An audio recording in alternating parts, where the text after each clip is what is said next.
Yes, this one? Has that actually been worked? Yes. Oh, okay. It's worked. We're going to go down there, and while it's a muddy puddle right now, we will talk a little bit about what was found. I don't want to give any spoiler alerts. Yeah, we'll be looking at that. We're going to basically walk down to the bluff, talk about the nature, talk about this stuff, the sites. There's a couple sites in here as well that we chose to explore, and I'll give you the spoiler alert on that. That was 20th century, so we chose to stop investigating those areas because it was being budgeted and paid for. So I'm sorry, which part was 20th century? well, we found a couple sites along this road up here that we chose, and it basically was a drain pipe going from the jail into the area, and we were seeing that collection of debris that was being put out there. So that was something that was started.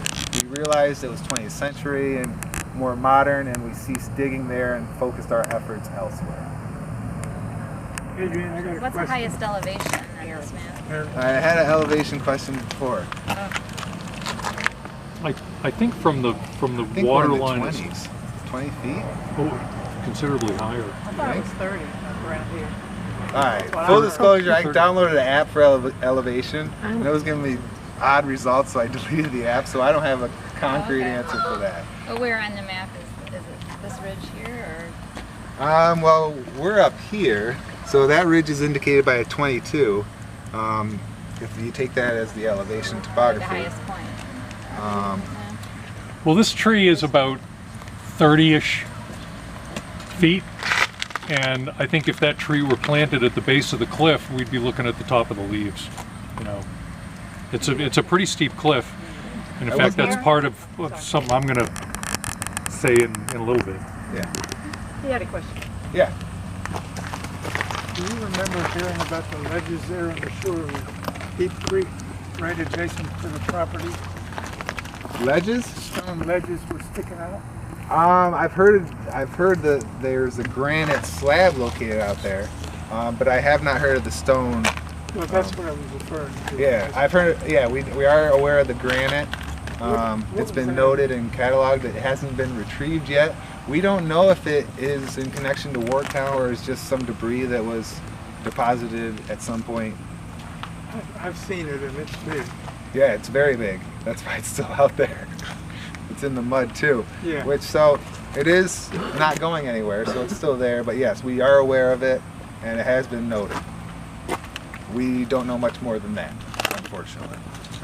It's the key. It's the key. Well, without giving the exact, Yeah, that's it's along this shoreline right okay. here. Don't worry.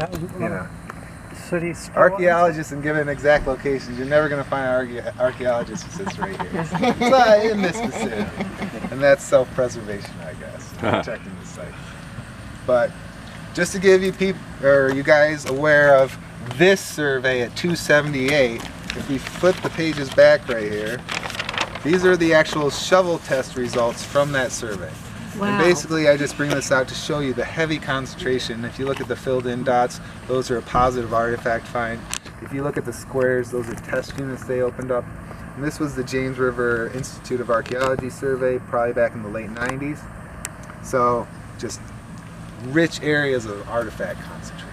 So going into the 2018 dig, we knew we had a component here of 17th century, and we really were looking to tie it to Warwicktown, the historical documentation of the port town established in 1680 from the House of Burgesses. We want port towns all along the coast to ship back that tobacco, to ship back the goods to England.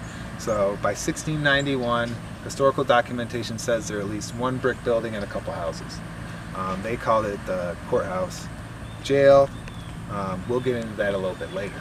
What I do want everybody to note here is the squares right here. They will come into play when we get up to the site.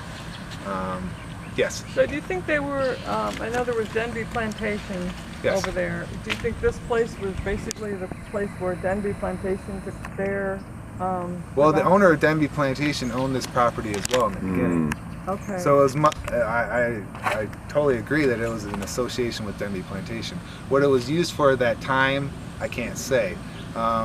There probably would have been a lot more forested trees, so I don't know if agricultural purposes would have been, or they were clearing the land at that point. But it was tied in connection to Matthews Manor, yes. The point of Mulberry Island over there is called Jailhouse Point. Is that any relationship to the jail that was here, or a totally different story, or do you know? I cannot confirm or deny that. I have no evidence to support that, but I can't say, yeah, I don't know. On charts, on nautical charts. it says Nothing Jailhouse Point that over we've historically researched has made that connection for us. there. Okay. When are you running for office? Never. Neither confirm nor deny that. There's a reason I got into archaeology, and it was to be put in the woods alone. And while I'm technically an introvert, I've been trying to be more extrovert and within the public archaeology spectrum. I think it's a great direction we're heading in. I think it's great that we're informing the public of our findings and getting it out there. And you know, it's wonderful, and I'm more than willing to fit that role. But bear with me because I am still a novice at it. And that being said, I think we can start walking. These panels are here more just for your more information while we're kind of just waiting. We are going to be walking through grass. This is a more wildlife area, more than manicured grass. We have bug spray here if you so choose. Other than that, it's a little rough terrain, please be aware. These were buildings here and they were torn down, so we do have a little roly-poly up and down. If you're going to use the off, you don't need it all over because it's just not a big bug day, but if you wanted to, just around your ankles or